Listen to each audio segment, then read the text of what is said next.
This Pac-12 rebuild idea, yeah, it intrigues me to be sure. Would they be able to guarantee playoff access? You are Locked On College Football, your daily podcast on all things college football. Part of the Locked On Podcast Network, your team every day. Welcome, everybody, to another episode of Locked On College Football. I'm your host, Spencer McLaughlin. Thank you so much for making this your first listen or your first view every day. Part of the Locked On Podcast Network, your team every day, and your daily source to stay up to date with the biggest stories in the greatest sport on planet Earth. Realignment, coaching carousel, the portal, and so much more. Getting you ready for the season, which is, oh, would you look at that, a handful of days away. I cannot wait to tell you that this episode is brought to you by our friends over at Game Time. Download the Game Time app, create an account, and use code LOCKEDONCollege for $20 off your first purchase. Terms apply. Penn State's going to win 10 games again. I'll tell you why later on today's show. And Virginia Tech has been waiting for a breakthrough season. Are they going to have it this year? They've got the schedule to do so. That's coming up later on today's show. But I was thinking about the G5 playoff because I talked about it on yesterday's show.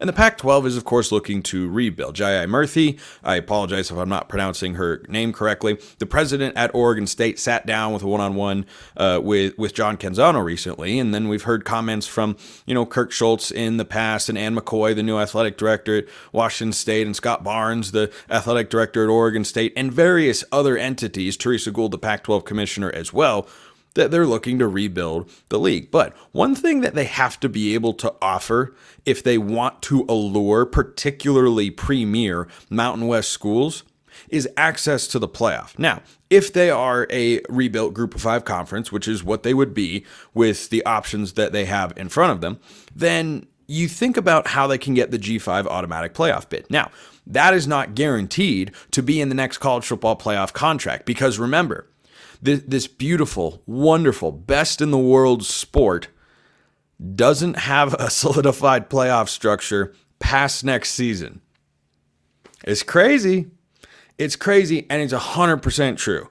That's the world that we live in. So, if the G5 is able to keep their automatic qualifier spot, which I'm not a fan of automatic qualifiers for anybody anywhere. I'm not against the G5 having access to the playoff or the ability to get in.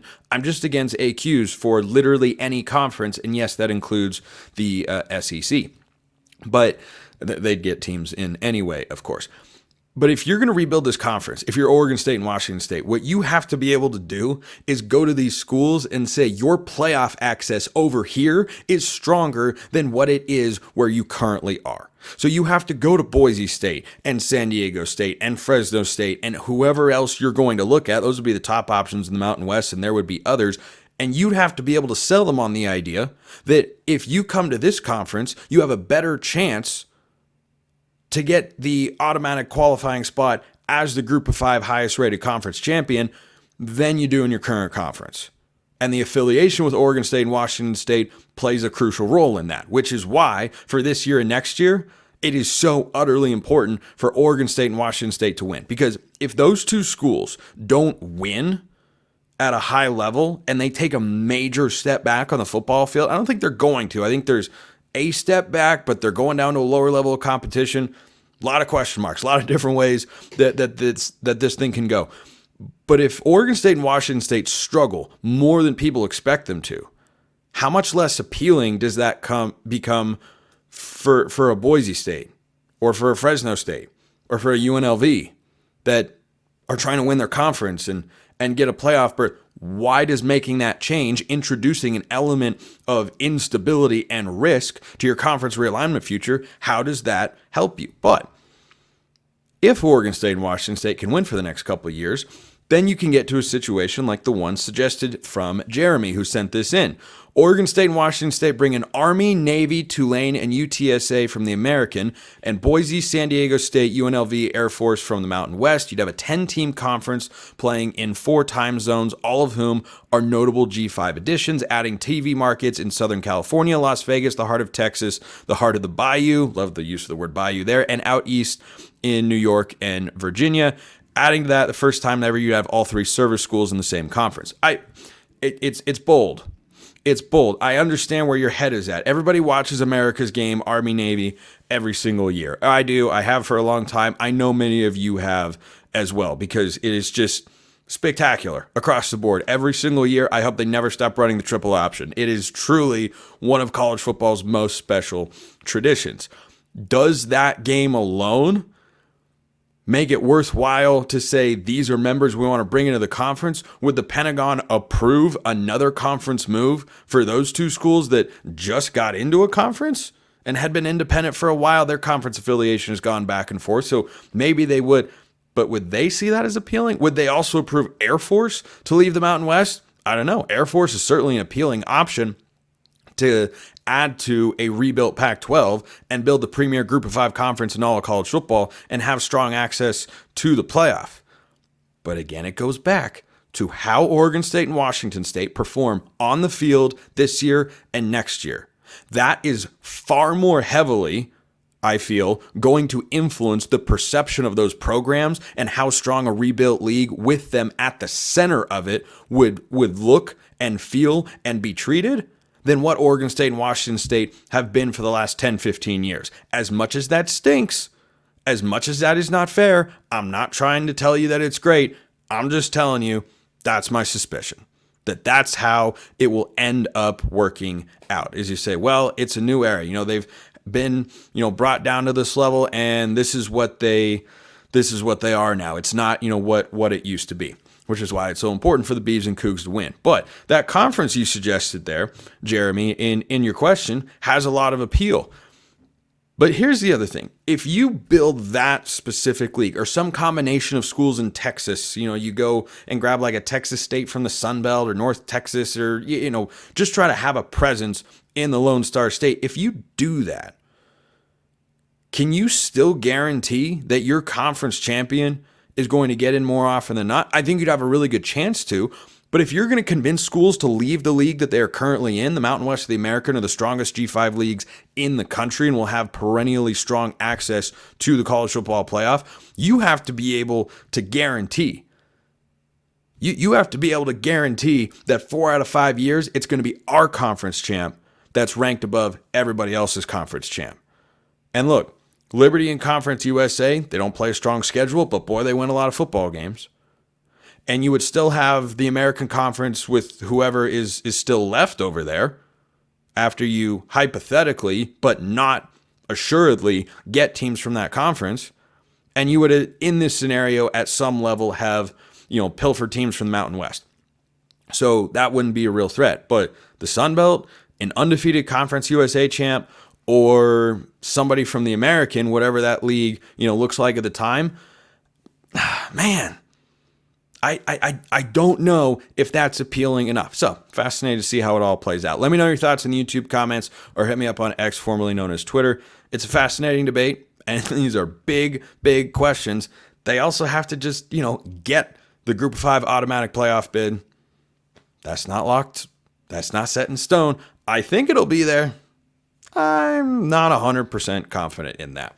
I am 100% confident that Penn State is winning at least 10 games next year. Why? I'll tell you why coming up next. This episode is brought to you by our friends over at Game Time, which has a new feature called Game Time Picks that makes getting tickets to your favorite live events even easier. How about that? Game Time Picks filters out the fluff to show you only incredible deals on great seats, so you don't have to waste time searching through thousands and thousands of tickets. They have a Labor Day offer for Diamondbacks Dodgers, 50% off. That's right, 50% off deal if you're looking for that sort of game. If you're looking for something else, guess what? Game Time's got it. Curation makes it easier to save more on sports, concerts, comedy, theater, whatever you're looking for. They've got all-in pricing. Toggling this feature shows the total up front with no surprise fees at checkout. You turn the feature on, you get to see what it is going to cost, and you don't have to get a surprise charge at the end. Take the guesswork out of buying concert tickets with Game Time. Download the Game Time app, create an account, use code LOCKEDONCollege for $20 off your first purchase. Terms apply. Again, create an account, redeem code LOCKEDONCOLLEGE for $20 off. Download Game Time today. Last minute tickets, lowest price guaranteed. that this episode is also brought to you by our friends over at FanDuel. You've heard us talk about FanDuel a lot, America's #1 sportsbook. Well, we have something a little different for you. Now, through September 22nd, all FanDuel customers can bet $5, that's the number of fingers on my right hand here, and get a 3-week free trial of NFL Sunday Ticket from YouTube and YouTube TV. Do you understand how incredible of a deal this is? Then with a YouTube TV base plan, you'll be able to watch every regular season Sunday afternoon out-of-market game.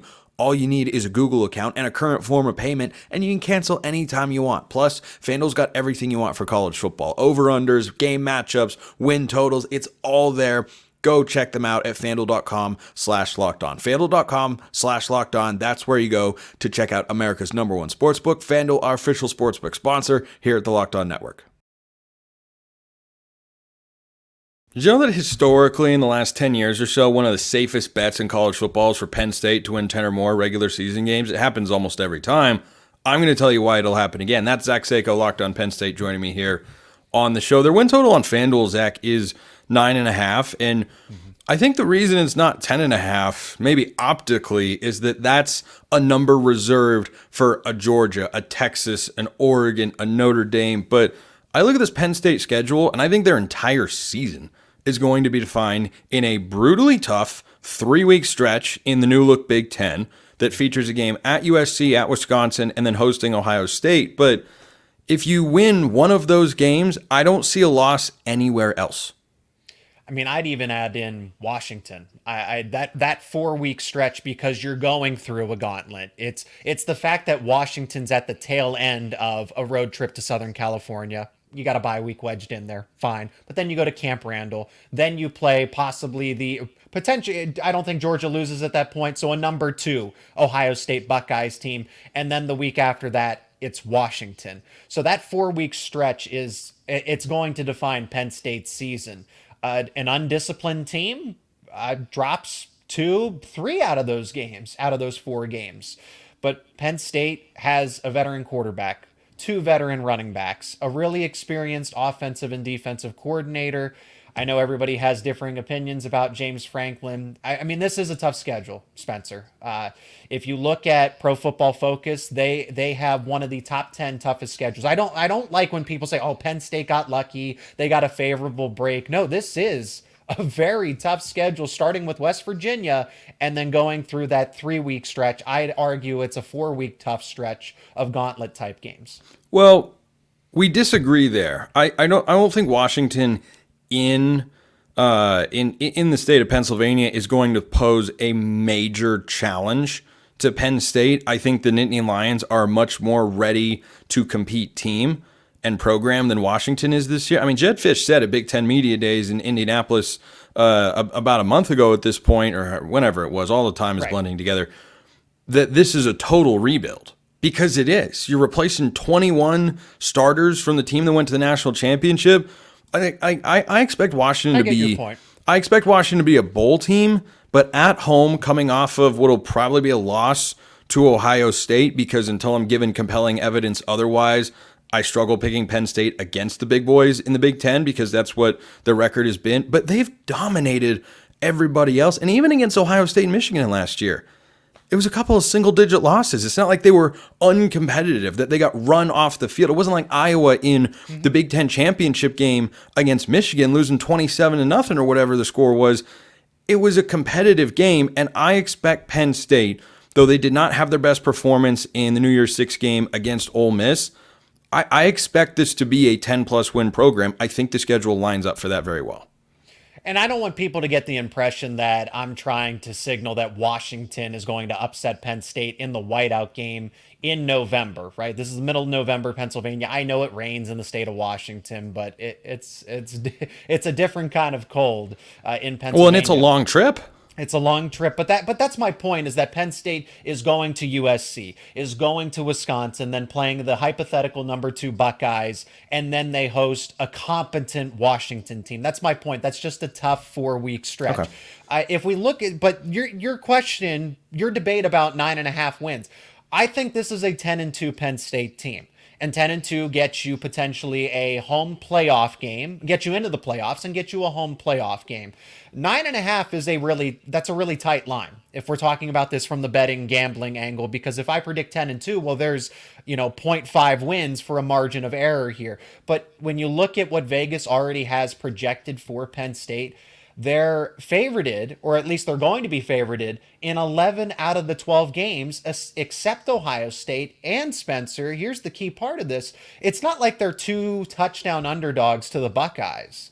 They're 3.5-point underdogs. I know it's a home game. I know it's at Beaver Stadium, but that's what Vegas thinks of these two teams on paper right now, matched up before the season starts, that the Buckeyes are only, give or take, 3 or 4 points better than the Nittany Lions in Beaver Stadium. That gives me more confidence in Penn State being a 10-11 win team. And look, I think if they go into Morgantown and do what you and I have talked about, previously on this show, they should do, which is beat West Virginia, yes, who could be a decent team in the Big 12, but Penn State is considerably better. And West Virginia, like Penn State, brings back a lot of their team from last year. I don't think home field advantage is going to be worth, 20 points or so, or whatever the margin was in last year's game. It was a solid Penn State win. I expect that to be the case again.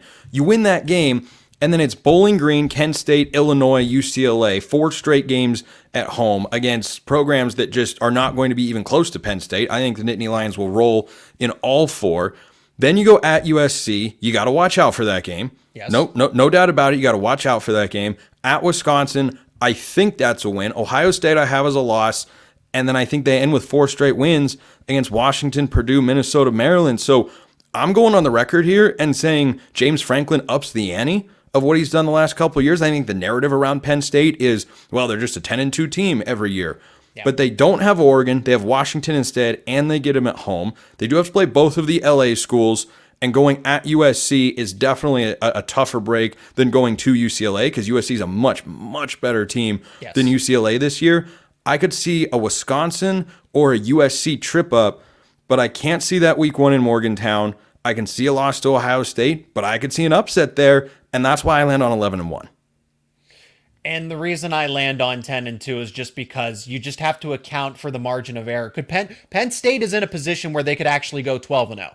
If they get some lucky breaks and they catch some teams like an Ohio State that's better than them in a spot where they have more players available because of injury or whatever else, right? You can't predict these things. But on paper, preseason, all things are equal to start.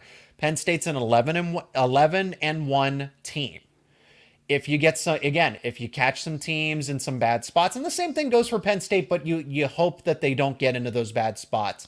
I just think with a trip to Southern California and then a trip back to Camp Randall, that's where, if you're going to lose if that's where you're going to have your, mulligan, if you will, that's the spot to have it. If you and I agree, we agree that there's a loss to Ohio State in there, that your mulligan can only come against either of USC or Wisconsin, nowhere else. It can't be West Virginia. It can't be Washington. It's got to be one of those 2 games if you want them to cover this win total. Yeah, I agree with you there. And normally on this show, Zach, my rule is I tend to like a team that has a returning trio of head coach, offensive coordinator, and quarterback. Now, Penn State has 2 of the 3, but in this instance, I actually like that there's a change at offensive coordinator. And I think Andy Kozelnicki can bring something to the table. Drew Aller with another year of experience. I was listening to an NFL podcast the other day from a former scout who said that NFL scouts have not sold their stock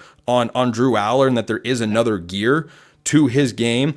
If you see him elevate even further beyond, it's not like he's been a bad quarterback. He's just had bad games in the last couple or last season. If he elevates himself this year, look, everything has to break right for anybody, even Georgia, to go 12-0, but fair. 11-12 wins feels like more of a realistic expectation if you unlock that next gear of Drew Aller, because if you have another level of his play, if you get him to that next level, I could see him outplaying Will Howard, and then you're playing a team that has a better roster, but you have a better quarterback and you're at home, and that's a coin flip. Well, I would take Drew Aller over Will Howard. That's an easy choice for me on any given day. Drew Aller has the NFL talent Okay, he has the arm strength, he has the accuracy, he has the decision making. The question mark that people have about Drew is his mental tenacity, and it seems like he's worked on that. Is he, a guy that's going to run through a brick wall, kind of like a Trace McSorley or a Sean Clifford, right? A rally the troops kind of guy. That's just not who he is, and he's even accepted that. He's admitted, like, hey, I'm just not the most vocal guy. But what you can't do, what you absolutely cannot do, is act the way of what happened against Ohio State and Michigan, where it was like this solemn, gruesome, there were some tears just after a loss. And I get it. Emotions understandable in any sport, but we have to not that kind of emotion. And that was addressed. That was an elephant in the room that was immediately addressed. And I think there's going to be a different version of Drew Allar. You're going to get a more complete version, not just a quarterback that, oh, he has the arm talent. You're going to see somebody that's more of a dual threat. He's going to run the football more. I think those skeletons are behind him. I think he is going to be a little more mentally tough. Again, is he going to be a Trace McSorley energy type of guy? No, but just somebody that's not going to fall apart the second something goes wrong. I think that in itself is a major step forward for this Penn State team. And and again, he's in his third year, right? He's 19 years old a season ago. He was 19. He hasn't been playing quarterback, honestly, for that long. He started playing quarterback about 4 or 5 years ago. A lot of these college players have been playing the position itself for 9-10 years, going back to Pee Wee. No Oregon, no Iowa, no Michigan. Not necessarily in that order. I've seen worse schedules. That's why I see 10-plus wins for Penn State here once again. Zach Seyko, Locked On Nittany Lions. Zach, appreciate it as always. Anytime, Spencer. Could Virginia Tech have that breakout season Blacksburg has been yearning for? Yeah, that answer is yes, and we'll tell you why next. Before we get to that, let's get to Ibotta. Sandals, sunscreen, snacks for the kids. What do these have in common? You're probably buying a ton again this summer if you haven't already, but don't stress about the cost. Use Ibotta and get cash back on all of your purchases when you stock up for your summer essentials. It's summertime, which means it's barbecue season. Stock up on all of your grilling favorites and earn cash back on every purchase. Whether it's burgers, hot dogs, you can get both. Ibotta is a free app that lets you earn cash back every time you shop. Earn on hundreds of items from groceries to beauty supplies, even toys, so you can make sure you're beating inflation no matter what you're purchasing. Right now, Ibotta is offering our listeners $5 just for trying Ibotta using the code LOCKEDONCollege when you register. Just go to the App Store or Google Play Store, download the free Ibotta app to start earning cash back, and use code LOCKEDONCollege, all one word. That's IBOTTA in the Google Play or App Store. Use code LOCKEDONCollege. Google Play, App Store, it's there. Go check out Ibotta today. I have a hard time seeing fewer than 10 wins on Virginia Tech's schedule this year. That's Kenton Gibbs, Locked On ACC, joining me here on the show to predict what could be a resurgent breakout season for the Hokies this year. Their win total, according to our friends at FanDuel, is 8.5. And Kenton, I think that's a reflection of two things. You have a third-year head coach who has shown an upward trajectory in his first 2 seasons. You have a returning quarterback who has to improve as a passer, but is a dynamic guy on the ground. You were one of the leaders in the country in returning production from a decent team a year ago. And holy smokes, Kenton, I don't know if outside of Syracuse there is a schedule more favorable than the one the Hokies have.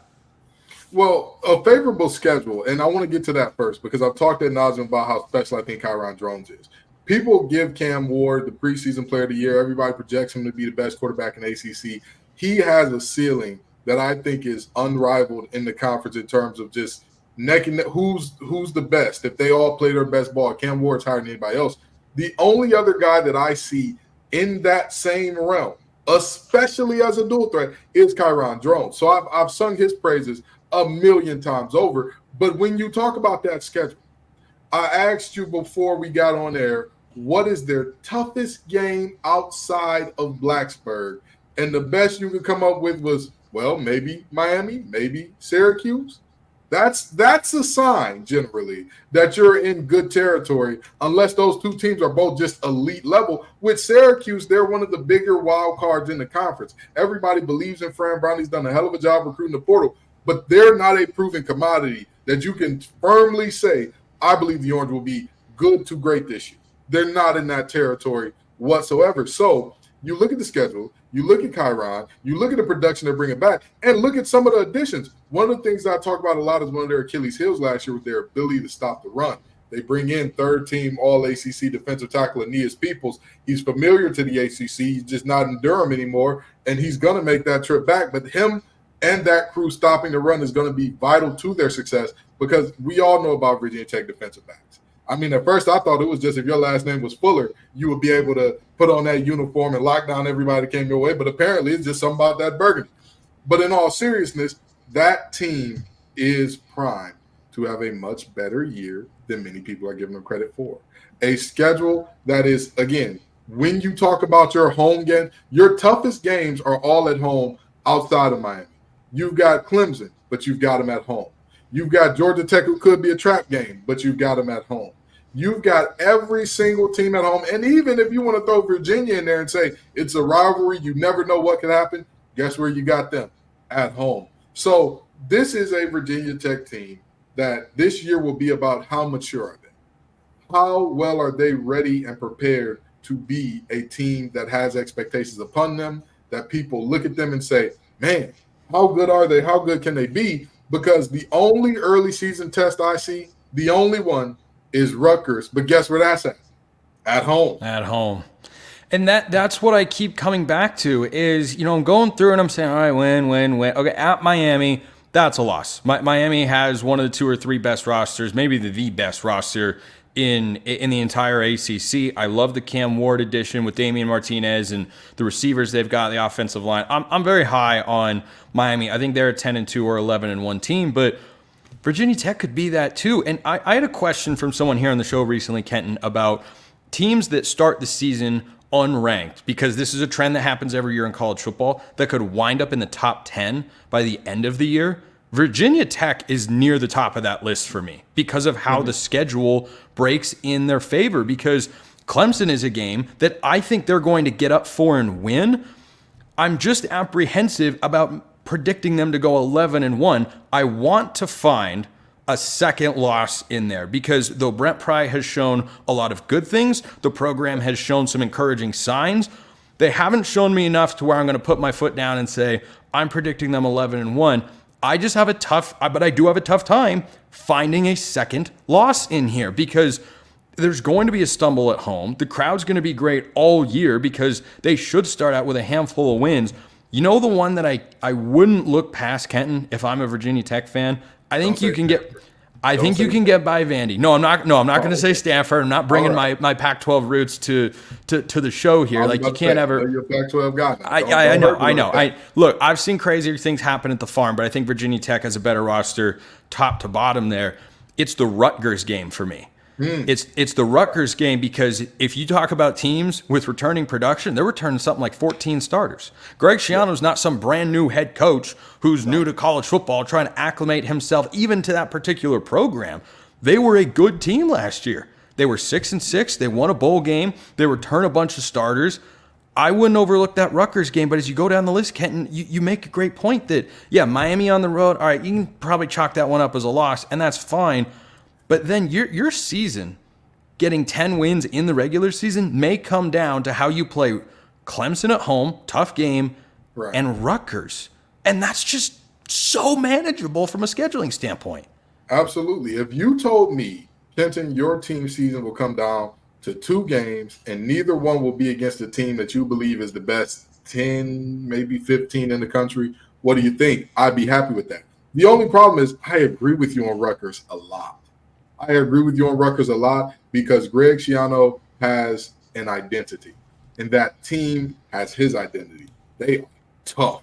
They are physical. You say what you want about those boys from Piscataway, they will jack you up in the trenches. And so I look at what Virginia Tech has struggled with as of late, and I say to myself, I believe that Pride will have them be tougher and more physical in the trenches.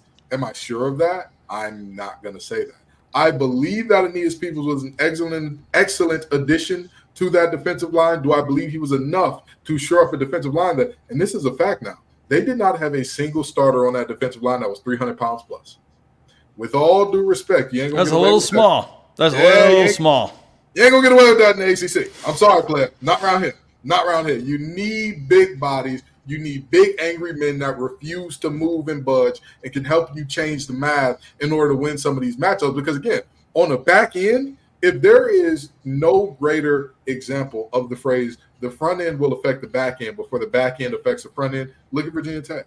Once again, an amazing group of defensive backs led by Dorian Strong, who is just a phenomenal athlete. And so you look at that group and you say, if we can get in a position where we can put more of those guys on the field, it'll be scary for you. But against Rutgers, they know how to just stay ahead of the chains. They're the masters of, we don't run a triple option, but we will 3-yard in the cloud and dust you to death. You're going to keep looking up, saying, did they just go for it on 4th and 1? What did happen? How did they just, it was just 2nd and 6. How did they get another first? They're the masters of that because, again, Greg Schiano takes a very professional, he takes a very NFL approach to coaching, and it's very much so that we don't need to get crazy with our scheme. We don't need to do anything wild. We need to have big, angry men moving. They're less big and most likely less angry than our guys' men. I think there's going to be a second loss in here. I legitimately don't feel strong enough about any of these games to pick which one it is right now. But my record prediction here for Virginia Tech is 10-2. I think Blacksburg would be thrilled with that sort of the year. The schedule lines up really well. Between Rutgers, Georgia Tech, and allow me to sell you really quickly, they could certainly lose the Clemson game. But the reason they're going to win the Clemson game is why I could get talked into them stumbling at Syracuse. You're on the road, number one. Number two, Syracuse does not have a horrific roster with the way Fran Brown has worked in the transfer portal. And number three, that Clemson game, that's got a big circle on it. You got a big circle. The look-ahead factor could come into play. I think Georgia Tech is solid. I think Rutgers is solid. I think Syracuse is okay, but you're on the road. Between one of those three, I think Virginia Tech can drop one. But I think they land 10-2 here, Kenton. I'm going to tell you this. If they lose to Syracuse, I'm guaranteeing you they lose to Clemson. If they overlook Syracuse, look at Clemson, I'm guaranteeing you a loss. We'll see. I don't think they've seen enough success to know how to bounce back and get up off the mat. I don't think they're there yet. I think they're still in that stage of the program where one loss turns into 2, turns into 3. I think that they're still in that moment where it's not going to go well for them if they do lose that game. So they better have the right countenance for it, or else you can go ahead and throw that Clemson game right out the book as well. What's your final record prediction for Virginia Tech? You know, the sports books have them at 8. I'm going to go with 9. I'm going to go with 9. 9-3? That'd be just over. Yeah, I think 9-3 is where they end up because I believe in this team. I think that they're a very good team, but there's also part of me that's I'm a little skittish on leaning all the way in. I'm there too. I want Virginia Tech early in the year to give me a reason to jump on board the hype train. I want that to happen. We'll just have to see if it does. Kenton Gibbs, Locked On ACC, Locked On Wolfpack as well. Kent, appreciate the time. Always happy to be here, brother. Thanks for making this your first listen or your first view of the day. Go make Locked On Sports Today your second. Peter Bukowski, host, giving you the biggest takes and the biggest stories all across the sporting world. Appreciate everyone listening. I will see you next time. And until then, hope you have a wonderful rest of your day.